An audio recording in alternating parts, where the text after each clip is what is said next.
Hey guys, it's me, Ben Hall, back with another video review, this time for Tom Clancy's The Division.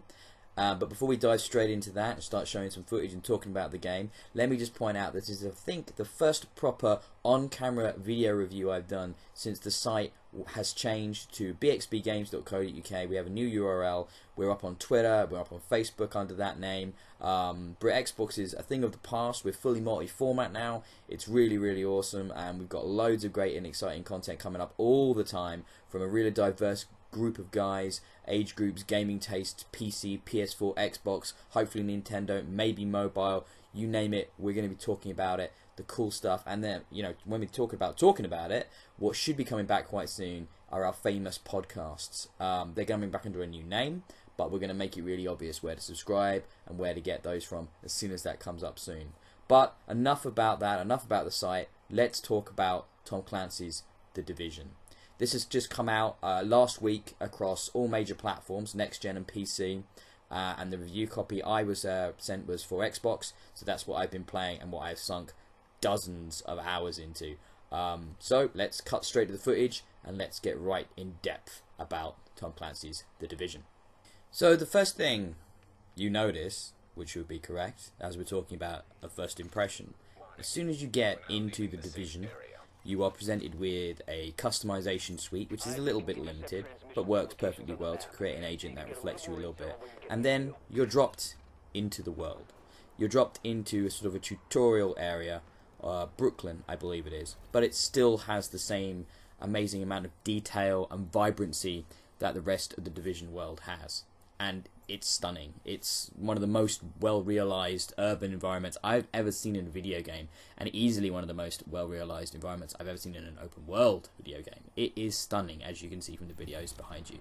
The level of detail and the just shocking clarity and environmental storytelling that's on offer in the Division is second to none. I was blown away by just the visuals constantly throughout the game. There's some texture problems on console, and it doesn't look quite as good as its PC counterpart, but it's in no way a slouch, and it just looks stunning. I was constantly impressed by everything I saw, and that just continued throughout the game. So the tutorial I was talking about, the first part of Brooklyn, while it introduces you to the world nicely, it doesn't exactly introduce you to the mechanics of the game in the same way. Sadly, it's somewhat lacking, and mostly you're going to learn about things to do with menus and customizations and all kinds of gameplay mechanics just through trial and error and trying things out and playing with friends and talking about it and getting to the bottom of it that way. So that's a little bit lacking. And being a Ubisoft open world, of course, much like when I reviewed Far Cry Primal a few weeks ago, it's got a map full of icons, and there's a million things to do, be it side missions or events or all kinds of sort of just crap. Always filled with crap. Ubisoft can't avoid it. They just love icons and different things to do. But, these things to do that aren't the main story don't have the variety to keep you interested. That's one of the biggest problems I had with this game. Now, while the moment-to-moment gameplay, which I will talk about later, is satisfying and interesting enough in itself, the things it gets you to do and funnel you through, they're just not that great. Basically, the side missions will stick to a formula and repeat the same concept in every borough as you progress through the different, level gated areas of the game. So they'll get harder, and the enemies will get higher level as you level up, but the things you're doing are exactly the same. Be they things like getting a relay tower, or defending a supply drop, or just sort of defending a person, or rescuing someone, they're always the same thing. The same thing applies to the sort of the resource-specific side missions that you need to do to get resources to upgrade your base, yet another one of the layered mechanics that you find in the Division. Those same missions, they will repeat continuously. So while your location may change, the enemies pretty much don't, and they look, they just get higher levels and they just get harder as you go through. That's one of another sort of drawbacks to the Division. The enemy variety, much like the side missions, is somewhat lacking. So you have the basic grunts, you have grenadiers, you have marksmen, then you have the elite versions of those and the sort of more veteran versions of those as well. So they're just tougher, but they all basically do the same thing. There's a guy with the LMG, there's the guy with the shotgun, you know, but they all behave in the same way. They just sort of soak up more bullets than the easier guys. So that's basically the mechanic of the game. The way the gameplay plays is, if you played Watch Dogs, you'll know that combat is quite familiar to that open world game. It's a cover-based shooter. You know, you have various real-world weapons, be it pistols, shotguns, assault rifles, etc., SMGs, and you use those to put as much damage as possible onto an enemy. Now, these enemies are basically bullet sponges, and of course, the higher the level, the more bullets they're going to take.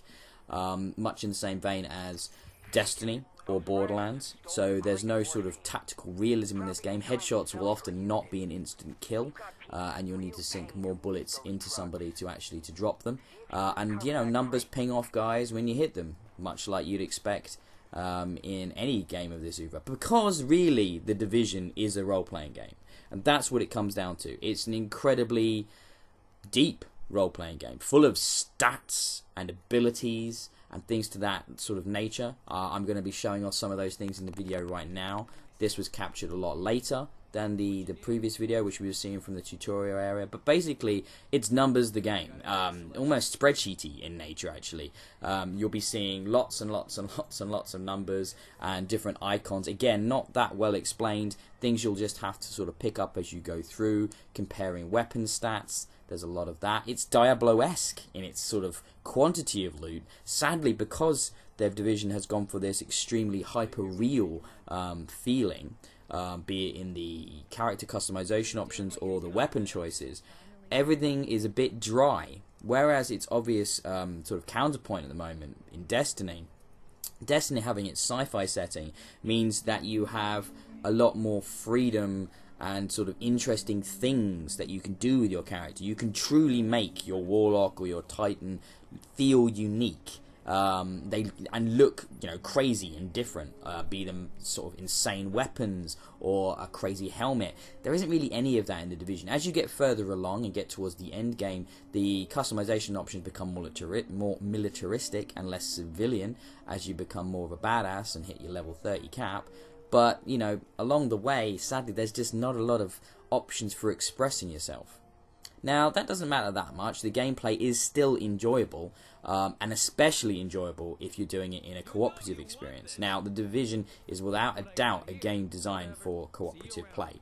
While the soloing of it, of which I did quite a lot, is enjoyable enough, it's doing that that's going to show you how repetitive those side missions and even some of the story elements can be. The story in The Division isn't exactly amazing. The premise, however, is the idea of a good guy sleeper cell system activated with very little accountability, which does come up in the plot actually as well, with very little accountability to deal with a complete breakdown of the federal government in, say, a place such as New York due to a weaponized virus. You get activated and you feel like you are given carte blanche to deal with the situation however you see fit. Though sadly, dealing with the situation usually results in you shooting people a lot. Actually, it almost always results in you shooting people a lot. You know, you do have some variety in the enemies brought together by the people you shoot. It's important that they're a little bit different. You do have 3 factions, though 2 of them are a lot more similar to each other than the third. And there's a great deal of satisfaction when you're taking out the cleaners who have these gas tanks on their backs and making them explode to kill the enemies. It's a lot of fun. And like I said, the moment-to-moment gunplay is fun. The shooting mechanics in The Division are not as tight as it is in the Destiny. Destiny gets away with some of its shortcomings because it is such a competent shooter, such a good first-person shooter.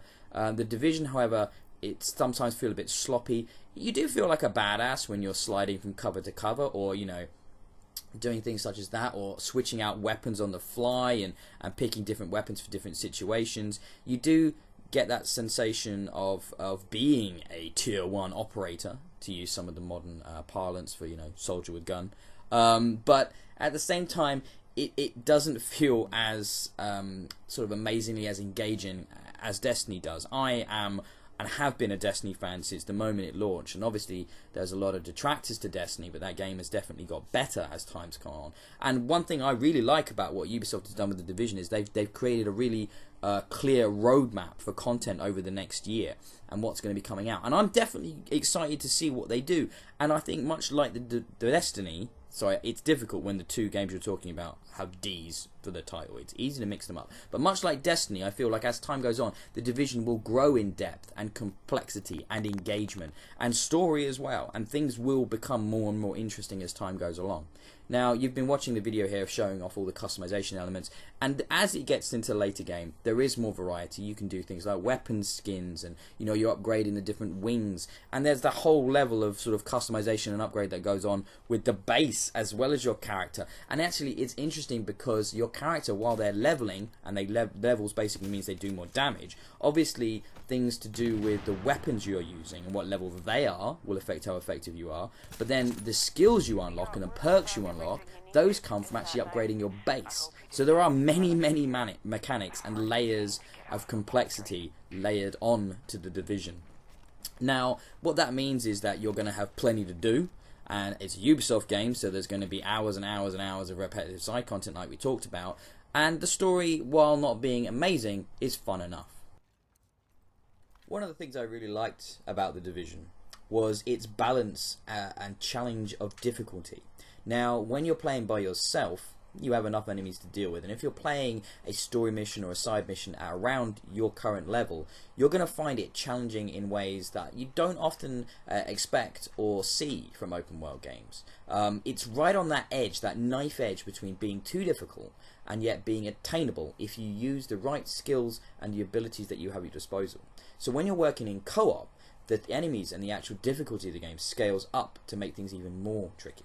Now, we want to talk about tricky, and there's one important element of The Division I haven't actually sort of talked about yet, and that is the Dark Zone. Now, I think originally, when The Division was proposed, the entire world would be what became the Dark Zone.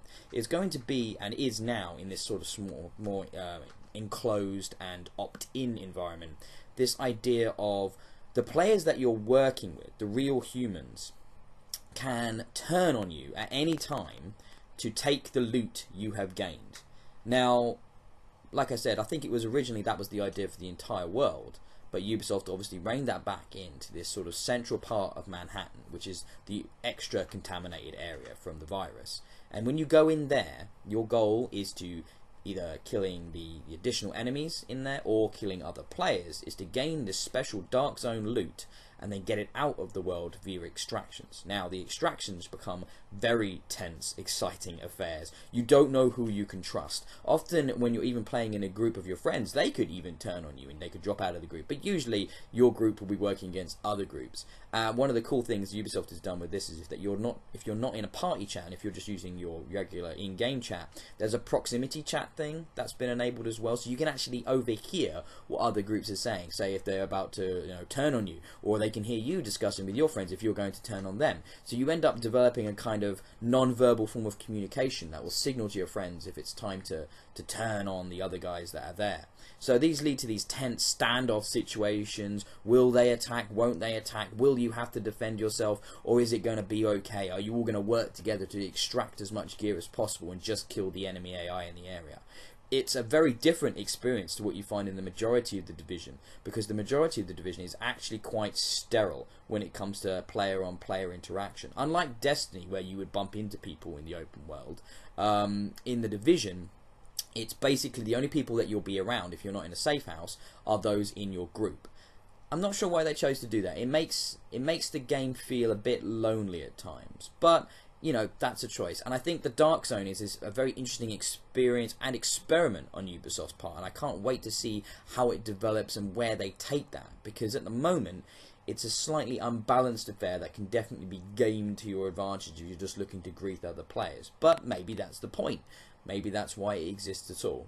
I think it's a really cool thing. As you can probably tell from my rambling descriptions of the game and my thoughts cutting back and forth, positive and negative, The Division has a lot of things going on within it. From its beautifully designed open world, to its slightly iffy combat, to its dark zone experiments, to its sometimes boring gameplay, to its sometimes emergent and exciting, wonderful cooperative experiences. It's a real mixed bag at this point.